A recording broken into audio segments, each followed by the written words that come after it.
This is our 2015 Ford E350 shuttle bus that we renovated to create our perfect getaway vehicle. And today we're doing a tour.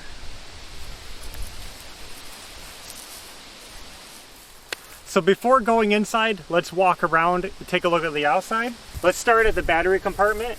Down here, we have our batteries. So you can see we have two big fleet batteries. They power everything in the bus that you're gonna see. Luckily, we don't have a high demand, but these can handle quite a bit as they are.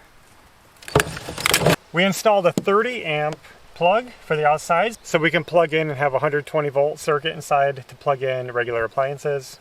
This is what we call the shed, and it's basically storage and utilities mechanical room. We have beach chairs, that's all we're really storing in here right now. But then you can see we have our water tanks. This is for our fresh water storage. We're using reverse osmosis pressure tanks to store our water. That way we created this pumpless system. If you guys want to see how any of these systems work, you can go back through our playlist and just check out those videos. But that's our water tanks. Here's our power coming in. We have the 120 coming in from outside, but we also have a power inverter down here that we can turn on to also power the outlets. Now also in the shed we have access to our gray water tank. So this is where the drain is, and we can drain it down here through the floor by opening the valve, and it will just drain out that gray water tank straight to the ground. And as you can see, we have a little more space left over for extra things when we feel like adding them. We didn't change too much in the back, but we did install an air vent to draw in some fresh air when we want it. We also have our emergency exit, and we installed a hitch. This is something we just added, and we just wanted a hitch so we could tow our trailer or add accessories, whatever we want to do. Not much to show on this side. We didn't do anything over here, except for the front. We'll keep this hood in mind. That's another air vent, and that's where the exhaust air will blow out. So I'll show you guys that on the inside. Now we wanted to be able to get into the bus through our passenger door, so we added an electronic switch so we could open and close it from right here.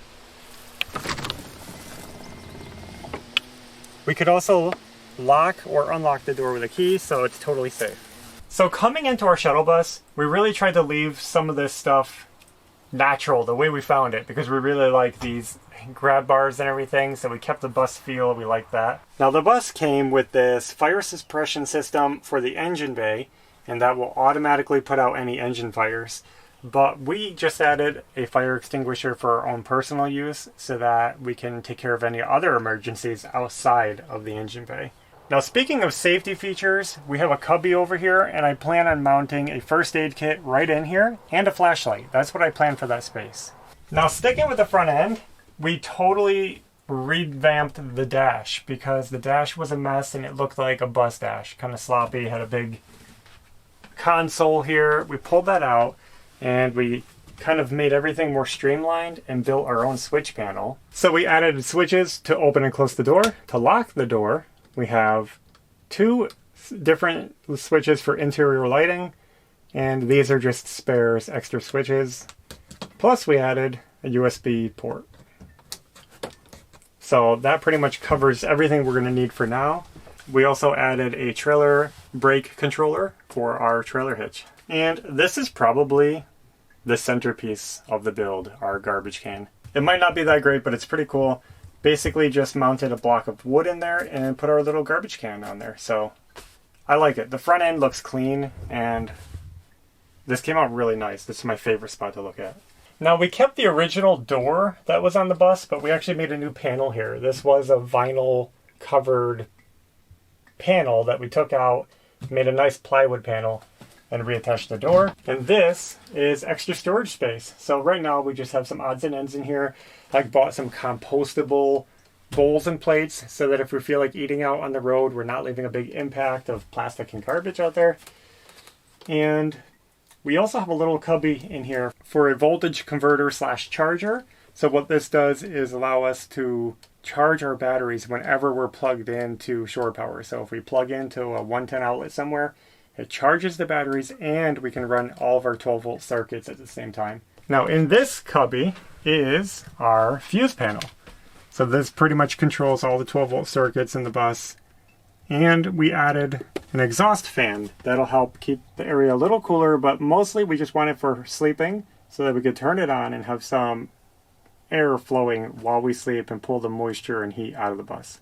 Now there's a lot of little features that you're not going to notice that make a big impact for us, like repainting all the plastic panel trim pieces in the bus, painting them a nice light gray to take away all the sun damage and fading and yellowing.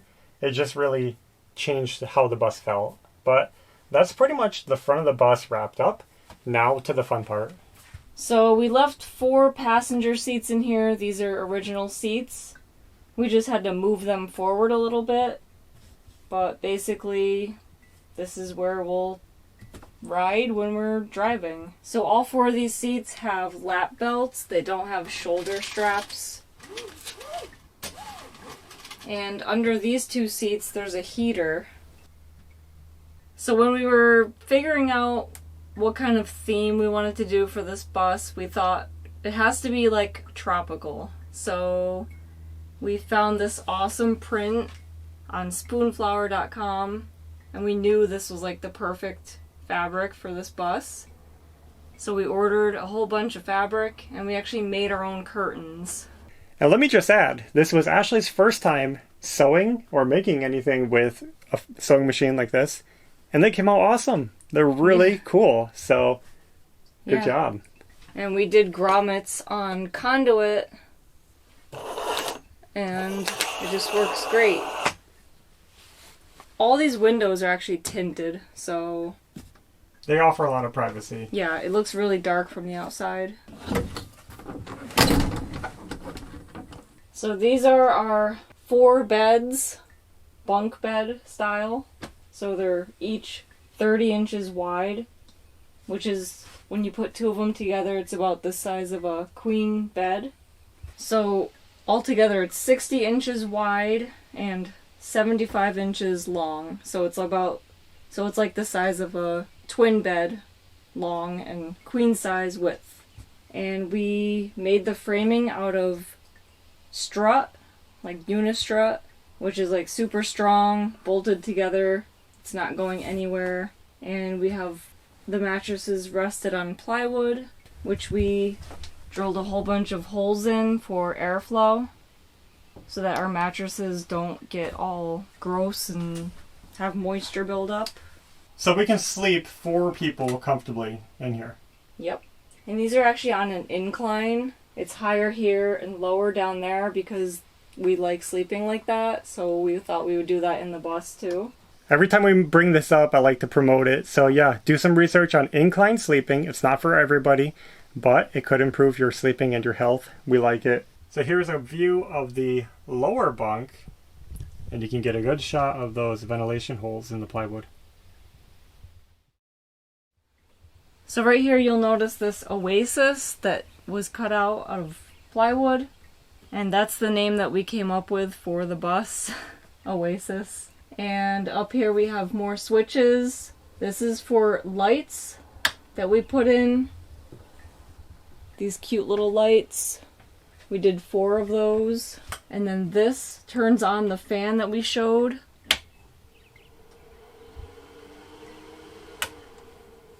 This shows the battery voltage.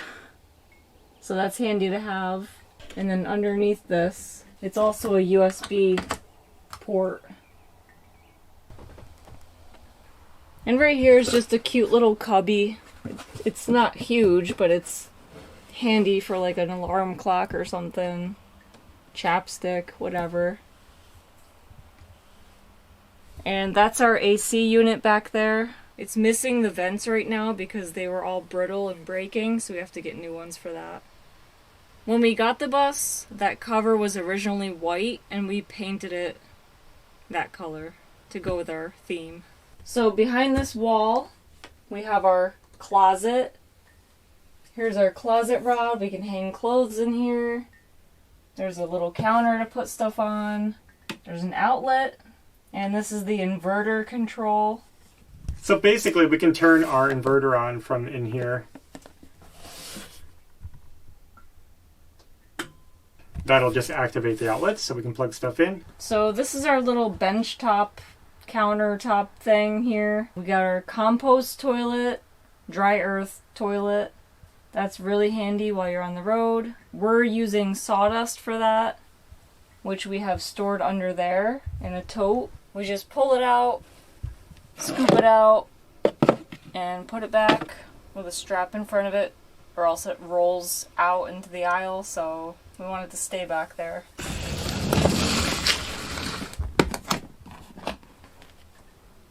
Sawdust.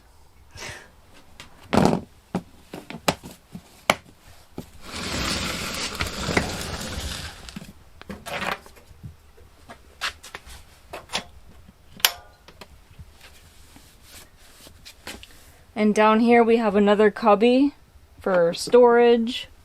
Right now we just have toilet paper and wipes. And that actually goes back, like probably back to here. Yeah, about twice the width of that opening. Yeah. So it goes back a little ways. Right here is a PVC pipe that we painted the aqua color because we just didn't want it to look like an obvious PVC pipe. And that goes from our sink to our gray water tank, which is like right under here. Now the toilet is pretty neat because not only is it a standard 5-gallon bucket compost toilet, but I built in a little step so that the kids can get on it easier and be more comfortable on the toilet.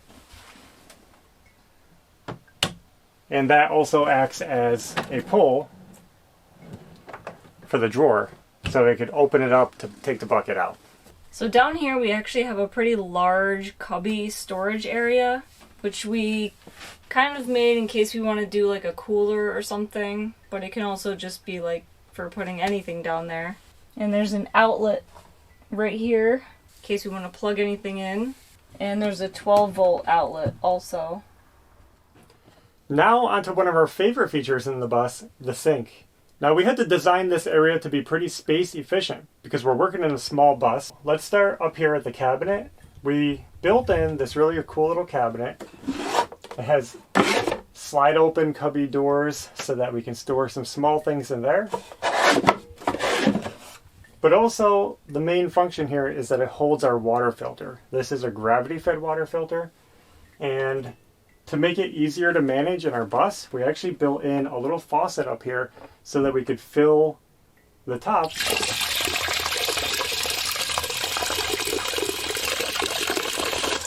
without having to fill up containers and try to pour them in the top. So when we fill that, the water cycles through the filters, and then we have fresh drinking water right here. Now underneath we have our sink, and we chose this 2-hole sink so we could offset the faucet and work around our shelf. We also put in a soap dispenser. Again, just trying to save space and have a very clean, minimal look here. For the faucet, we actually just chose a drinking water faucet because we don't have hot water, so just a cold water faucet's fine. And we get pretty good pressure stored up in our reverse osmosis tanks. And you can hear the water just going straight down into the tank. A really simple setup and easy to maintain. The countertop is actually a cutting board. We just picked up an 18 by 24 inch plastic cutting board and cut it as a countertop. Very durable and waterproof, so that was a good choice. And this is a cabinet that I made myself, and we built on a little drawer for extra storage. And since we intend to use this bus to sleep in, it's a good idea to install a smoke and carbon monoxide detector, so that's what we did right here. So when we're sleeping, we know that we're safe. As far as lighting in the bus, I do want to point out, we kept the original lights, so that's original, and these are original down the sides of the bus. But we added our own lights up here. We actually added 4 of these little under the cabinet style lights because we wanted a really low draw lighting system that we could run without hurting the battery, but also it has a nicer, warmer feel. These lights are pretty harsh and they have a blue light, but these have a nice warm yellow light. We got one more little cool feature to share with you guys. And that is our 100,000 subscriber plaque, which we decided to hang right here. We thought it'd be a fun place to hang it, so we did.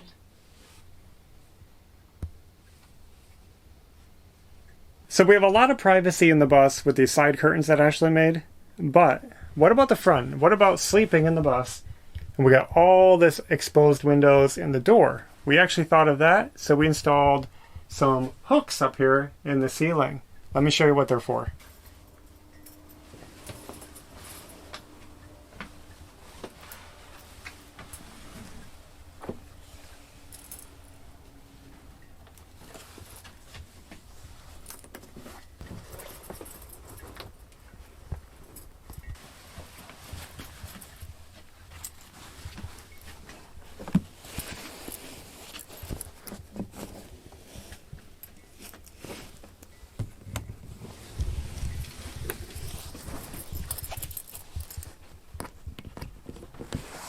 So Ashley made these really cool overlapping curtains.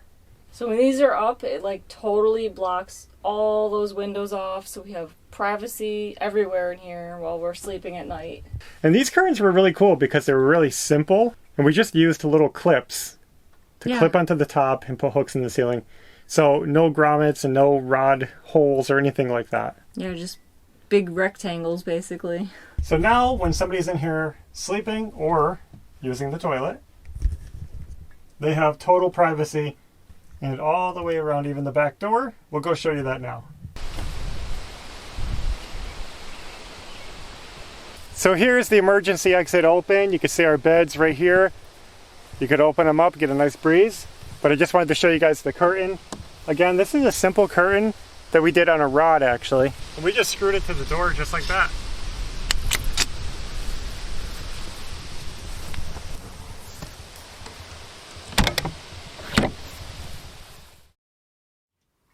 Now, something a lot of people don't talk about during these kind of bus tours is weight. How heavy is it? We added a lot of stuff, and does that weight add up too much? We really tried keeping an eye on the weight while building it, and while I don't have the numbers on me, we are in a safe zone. All I can say is pay attention to those weights. We figured it out. For example, this strut is heavy, but we know it weighs about 2 pounds per foot for the big stuff and 1.5 pounds per foot for the small stuff. And I just kept track of how many feet of strut I was using going into the bus, and I could figure that out. Water, 8.33 pounds per gallon. I know how much gallons my tanks hold, so I can figure out how much that weighs. And keep an eye on those boxes. When you order stuff online, it has the shipping weight right on the label. So when I got my water tanks, I knew that each one was 36 pounds. You know, just like that, you got to keep track of those weights. Since we removed our wheelchair lift, that probably weighed over 500 pounds. I knew I had a lot of weight to play with there I could put back in. And also, the bus was designed to hold 2 wheelchair passengers in the back. And they calculate that at 250 pounds per person, per chair. So there was another 500 pounds that I knew I could put back here. And our beds are under 500 pounds. We're totally safe with the weights. We also removed 2 passenger seats, and those are calculated at 150 pounds per passengers. So there's 300 pounds of weight we could add over here. So you got to think about what you're taking out and then what you can put back in. As far as having like all of our water and some heavy stuff on that one side of the bus, some people have been concerned about that, is will the bus be unbalanced? Now, there is situations where you might be a little unbalanced, but it's not going to be a big deal. But the water weight on that side is no heavier than us as passengers on this side. So when we're in the bus, it's pretty balanced out. Yeah.